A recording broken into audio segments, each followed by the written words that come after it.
और दूसरों को कुचेष्टा करके बताना बोलना वो कौत्कुच्च है। और मौखर्य अधिक बड़बड़ करना, बिना कारण बोलते ही रहना वो मौखर्य है। असमीक्षाधिकरण, वो काम का आवश्यकता नहीं है लेकिन काम करते ही रहना, फालतू काम निकालना और करते रहना, वही आवश्यकता है उतना करके धर्म ध्यान करे, स्वाध्याय करे, जाप करे, ध्यान करे, पूजा पाठ करे, भजन आदि बोले, पाठ करे तो वो नहीं करेंगे। लेकिन ऐसे ही अधिक आवश्यकता के बिना अधिक काम करते रहना।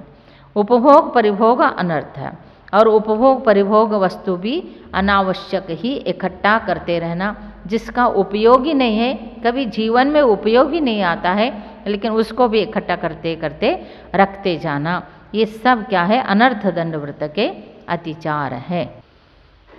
अब सामायिक अतिचार बताते। योग दुष्प्रणिधानादर स्मत्यनुपस्थानानि। का योग दुष्प्रणिधान, वचन योग दुष्प्रणिधान, मनोयोग दुष्प्रणिधान, अनादर और स्मृति का अनुपस्थान होना, अर्थात सामायिक के अतिचार है।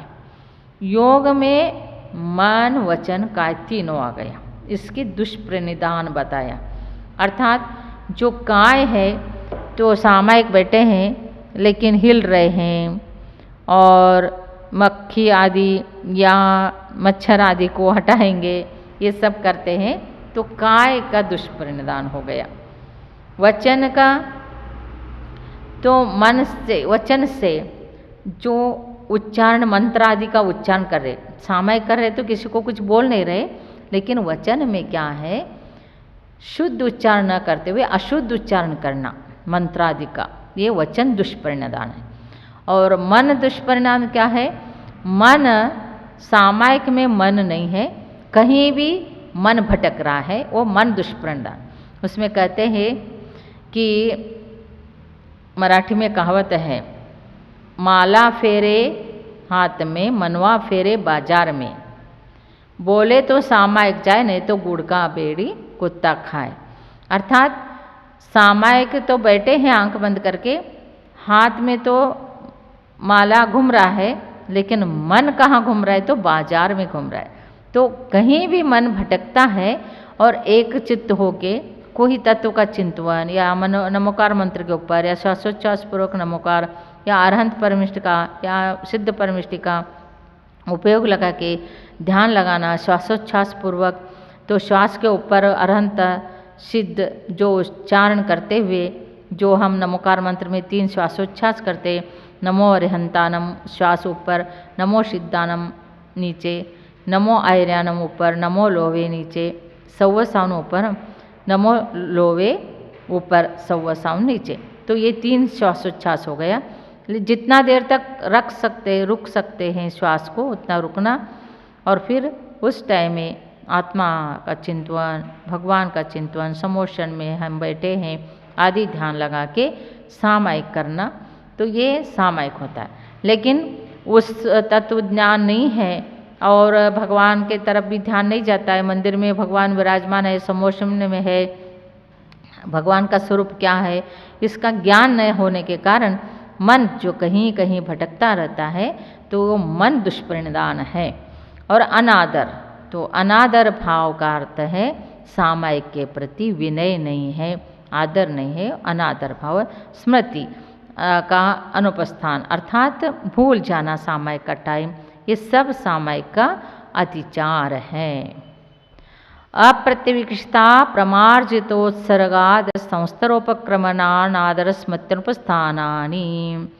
फिर ये प्रोषद उपवास का अतिचार बता रहे हैं। अप्रत्यविक्षित अप्रमार्जित भूमि पे उत्सर्ग, अप्रत्यविक्षित अप्रमार्जित वस्तु का आदान, और अप्रत्यविक्षित अप्रमार्जित संस्तर का उपक्रमण, और अनादर और स्मृति, ये 5 जो है प्रोषद उपवास के अतिचार है। अर्थात कोई चीज़ ले रहे हैं, रख रहे हैं, सो रहे हैं, मलमूत्र आदि का छोड़ रहे हैं, तो इसको बिना शोध किए हुए करना, और उसके प्रति पुरुषोद उपवास के प्रति भी अनादर भाव करना और उसको भूल जाना, ये सब पुरुषोद उपवास के अतिचार है। सचिता संबंध सम्मिश्राविवश दुपक्वहाराः, और ये क्या चीज़ है? उपभोग परिभोग परिमाण व्रत के अतिचार बता रहे हैं। सचित आहार अर्थात जो प्रासुक नहीं किया हुआ है वो सचित आहार। संबंध आहार, सचित का संबंध आहार। सम्मिश्र, सचिता चित मिश्र आहार। और अभिश्वाहार और दोपक्वाहार, तो जो कच्चा है अभी अच्छा पक्का नहीं है और जला हुआ होता है, तो ऐसे जो कच्चा और अर्ध पका हुआ आदि जो आहार है, ये सब भोगोपभोग परिमाण व्रत के अतिचार होता है। इसलिए सब चीज़ ये अच्छी तरह से शुद्ध हो। आहार भी बनाते हैं तो जला हुआ नहीं होना चाहिए, कच्चा भी नहीं होना चाहिए, और जो प्रासुक और अप्रासुक का मिलन भी नहीं होना चाहिए। इस प्रकार का ध्यान रखना चाहिए। फिर सच्चिता निक्षेपापि दान परव्यपदेश मात्सर्य कालातिक्रमा। फिर अतिथि संविभाग व्रत का 5 अतिचार हैं। और कोई व्रती है और आहार के लिए आए साधु है तो उनके लिए कैसे है? सच्चित पदार्थ कमल आदि पत्तों के ऊपर रख के देना, और उसी पत्तों को गर्म वस्तु के ऊपर ढक देना, उसको सच्चिताभिदान कहते हैं। सच्चित निक्षेप अर्थात सच्चित पत्ते आदि के ऊपर खाना खिलाना, और सच्चिताभिदान सच्चित पदार्थ को पत्ता आदि को ढक देना, और परव्यपदेश दूसरे के कहने पर वो करना, और मात्सर्य भाव से उस ऐसे वो ऐसे करती है मैं ऐसे करूँगी, ऐसे मात्सर्य भाव से आहार आदि देना। उसका बहुत प्रतमान योग में स्टोरी आता है, कोई मात्सर्य भाव से किस प्रकार साधुओं को आहार दिया, उसका फल कितना उनको भोगना पड़ा। क्योंकि कोई जिसके पास शक्ति है तो वैसे करते हैं, जो भाव से श्रद्धा से करते हैं तो उनका उत्कृष्ट फल मिलता है, और ये भाव के बिना मत्सर भाव से करते हैं तो उसका पाप का फल मिलता है। कालातिक्रम अर्थात जो आहार का चर्या का टाइम है उसको छोड़ के गलत टाइम में पड़गाने के लिए खड़े रहना, ये अतिथि संविभाग व्रत का 5 अतिचार है। अब अनुग्रहार्थम सस्याति सर्गो दानम। दान किसको कहते हैं? अनुग्रहार्थ। ये और एक सूत्र गया, ये सल्लेखना अतिचार। जीवित मरणा संशा मित्रानुराग सुखानुबंध निदानानि। देखो सल्लेखना के 5 अतिचार है। जीवित संशा, जीवित रहने का भाव करना। मरणा संशा, मरण जल्दी आ जाए उसका इच्छा करना। और मित्रानुराग, मित्र के प्रति अनुराग राग रहना। और सुखानुबंध, पूर्व में जो भी सुख भोग के आए हैं उसका याद रखना। और निदान, ये सब सल्लेखना के निदान बंद करना कि मैं इसके आगे भाव में ये हो के जन्मो, अमुख हो के जन्मो, तमुख हो के जन्मो, ये प्रकार भावना करना है, ये निदान है। अब दान कहते हैं। दान क्या है? अनुग्रहार्थम स्वस्याति सर्गो दानम। अनुग्रह के लिए अपने वस्तु का त्याग अर्थात अपने स्वतः आनंद के लिए, स्वतः सुख के लिए, स्वतः के वस्तु को दान देना, त्याग करना दान है। दान तो आहार दान, औषध दान, अभय दान, ज्ञान दान, ऐसे 4 प्रकार के दान है। और वैसे करुणा दान भी है, अन्वय दत्त दान है, समदत्ती है अर्थात जो कन्या दान करते हैं, कन्या को संपत्ति देते हैं। और अन्वय दान में जो अपने परंपरा से बच्चों को अपना संपत्ति सब दे देते हैं, ये सब दान में आ जाता है। और अपने सुख के लिए और दूसरे के सुख के लिए, स्वतः के आनंद के लिए, दूसरे के आनंद के लिए दान दिया जाता है। लेकिन दान देना इतना ईजी नहीं है, क्योंकि कहा है शतेषु च शूराः सहस्रेषु च पंडिताः वक्ता च 10 सहस्रेषु दाता भवति वा न वा। अर्थात 100 लोगों में एक शूरवीर मनुष्य होता है और 1000 में एक को ही पंडित होता है और वक्ता 10,000 में होता है, और दाता हो भी सकता है, नहीं भी हो सकता है। इसलिए दाता होना बहुत, क्योंकि स्वतः का वस्तु को त्याग देना ये बहुत बड़ी बात होती है, हर किसी के वश में नहीं है। जो पुण्यात्मा है, जो पूर्व भाव में बहुत दान मनपूर्वक करके आया है, वही चक्रवर्ती होता है, और नारायण आदि होता है, बहुत इंद्र होता है, चक्रवर्ती होता है, महान महान वैभवशाली होते हैं। फिर बड़े बड़े घरों में, श्रीमंत घर में जो जन्म लेते हैं तो पूर्व भाव में दान करके आए इसलिए। और यहाँ पर कोई दान नहीं करता है, वो दान करने के लिए उसको लगता है कि मैं दान करूँगा तो सब संपत्ति चला जाएगा और मैं क्या खाऊंगा, और एक दिन दान करते करते सब खत्म हो जाएगा, ऐसा सोचता है। लेकिन उसका सोच गलत है। जितना दान करते जाओगे उससे भी कहीं गुना अनंत फल मिलता है। इसलिए कहा है, यदि व्याजे दुगुना वित्तम क्षेत्रे शतगुणम व्यापारे चतुर्गुणम और दाने अनंत गुणम। यदि आप व्याज से रखोगे तो डबल हो जाएगा, क्षेत्र में डालोगे 100 गुना बढ़ेगा, और व्यापार में लगेंगे तो 4 गुना बढ़ेगा, लेकिन दान करेंगे तो अनंत गुना बढ़ेगा।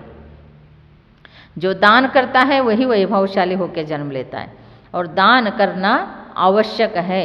जो एक भिक्षुक कहता है, भिक्षुका नैव याचन्ते बोधयते गृहे गृहे। भिक्षुक जो है याचना नहीं कर रहे, बोध कर रहा है, गृहे गृहे घर घर में आके बोध कर रहे। दीयताम दीयताम अदानात ईदृशम दशा। तो क्या कहता है, मैं भिक्षा मांगने के लिए तुम्हारे घर नहीं आया हूँ, मैं तुमको बोध करने आया हूँ। क्या बोध कर रहा हूँ, देवो देवो, नहीं दिया तो मेरा जैसा भिक्षुक बन जाओगे अगले भाव में। तो अर्थात देने से श्रीमंत होता है और न देने से गरीब होता है, और देने से संपत्ति बढ़ती है। और जैसा कुआं में से पानी निकालते जाओगे तो नया नया झरना फूटता है, जो झरना है वो पानी सच्च रहता है, और नहीं निकालेंगे तो वो सड़ जाएगा और झरना भी बंद हो जाएगा। वो जस्ट ऐसे ही दान का भी है, संपत्ति का भी है। इससे संपत्ति, अपने जो संपत्ति है वो जितना दान कर सके, भोग करो, दूसरे को भोगने दो और दान करते जाओगे। जितना कमाते हैं उसका 10% दान करना जैन दर्शन में, जैन शासन में, दान शास्त्र में बताया गया है। इसलिए जो कमाई होती है रोज के, उसमें से 10% कमाई दान के लिए रखना, बाकी सारे व्यापार में, घर गृहस्थी चलाने में, सेव कर रखने में, सब कुछ चलाने रखने का। विधि द्रव्य दातृ पात्र विशेषा तद विशेष। वो दान करने के बाद जो विशेषता आता है, विधि नवधा भक्ति पूर्वक आहार देना विधि। जैसा पहला पड़गाना, और उनको पड़गा के नमस्तु नमस्तु कह के पड़गाते हैं, फिर उनको उच्चासन देते हैं, पाद प्रक्षालन करते हैं, फिर उसके बाद पूजा करते हैं, फिर नमस्कार करते हैं, फिर मन शुद्धि, वचन शुद्धि, काय शुद्धि करते हैं। ये नवदा भक्ति पूर्वक देना विधि है। इसलिए आदिनाथ भगवान को ये नवदा भक्ति पूर्वक विधि नहीं मिल रहा था, इसलिए वो 6 महीने तक आहार नहीं मिला। बहुत अन्न था, सब लोग पकवान लेके खड़े होते थे। राज वैभव, चक्रवर्ती क्या कम था। चक्रवर्ती के तो 300 क्या होते हैं, खाना बनाने वाले आचार होते, व्यंजन 300 व्यंजन, एक एक व्यंजन एक एक आचार बनाता है। इतना श्रीमंत, इतना वैभवशाली, और ऐसे चक्रवर्ती नहीं आहार दे सके, क्योंकि उनको नवधा भक्ति कैसे करना मालूम नहीं। सब भोग भूमि से आए हुए जीव थे, और दान करने का परिपाटी नहीं था। पहली बार आदिनाथ भगवान बने, मुनि बने, आहारचर्या के लिए उठे, तो कैसे नवदा भक्ति करना ये नहीं मालूम था। इसलिए उनको तो अन्न लेके, पकवान लेके, सब लेके खड़े रहते थे। ऐसे खड़े लेके आओ लेवो करने से कोई नहीं लेता। लेकिन जो विधिवत पड़गा के जो नवदा भक्ति करता है तो विधि होता है। और द्रव्य वो जो श्रेयांश राजा है हस्तिनापुर में दिया। पूर्व जन्म में उन्होंने तो श्रीमती का जीव, आदिनाथ भगवान वज्रजंग राजा थे, और वो जो श्रेयांश राजा था वो श्रीमती उनकी पत्नी का जीव। उन्होंने अपने बच्चे चारणरुद्धि मुनिराज को आहार दिया था विदेह क्षेत्र में, वो उनको जाति स्मरण हो गया, मुनि को देखे, आदिनाथ भगवान को देखे, तो उन्होंने विधिवत नवधा भक्तिपूर्वक आहार दिया। तो आहार दान वो अक्षय तृतीया के दिन आहार दान होता है। और तत्काल पंचाक्षर वृष्टि हो गए, तो स्वर्ग का देव भी स्तुति किया, पंचाक्षर वृष्टि किया, चक्रवर्ती ने भी उनका कितना स्तुति किया। तो ये महानुभाव, ये दान का विधि होता है। और द्रव्य जो है, द्रव्य विशेष होना चाहिए, जो देने वाला पात्र भी शुद्ध होना चाहिए, अन्न भी शुद्ध होना चाहिए, सब। और दातृ, दाता, देने वाला जो दाता है, उनके भी श्रद्धा, भक्ति, विनय, अलोभता, विवेक, ये सब गुण होना चाहिए उनके अंदर। और पात्र के अंदर भी वो सब विधिवत व्रत आदि होना चाहिए। इस प्रकार इन सभी के विशेषता से तद विशेषा पंचाक्षर वृष्टि होता है।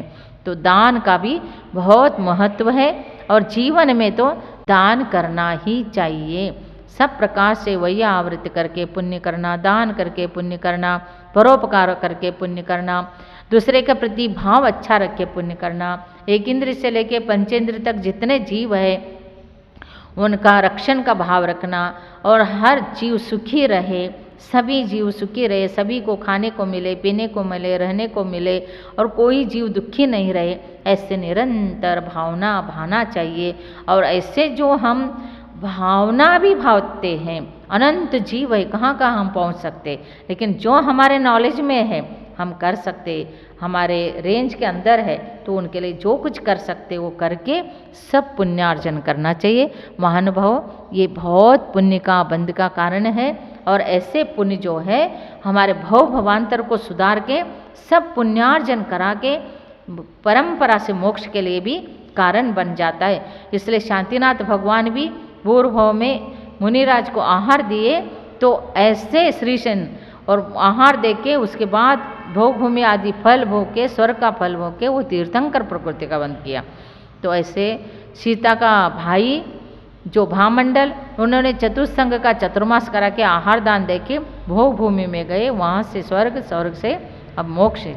इस प्रकार से पुण्य का बंध करते हैं। तो आहार दान के लिए कभी भी आलस्य न होते हुए बहुत मन प्रसन्नता से आहार दान करें। जय बोलो अहिंसा परमो धर्म की जय।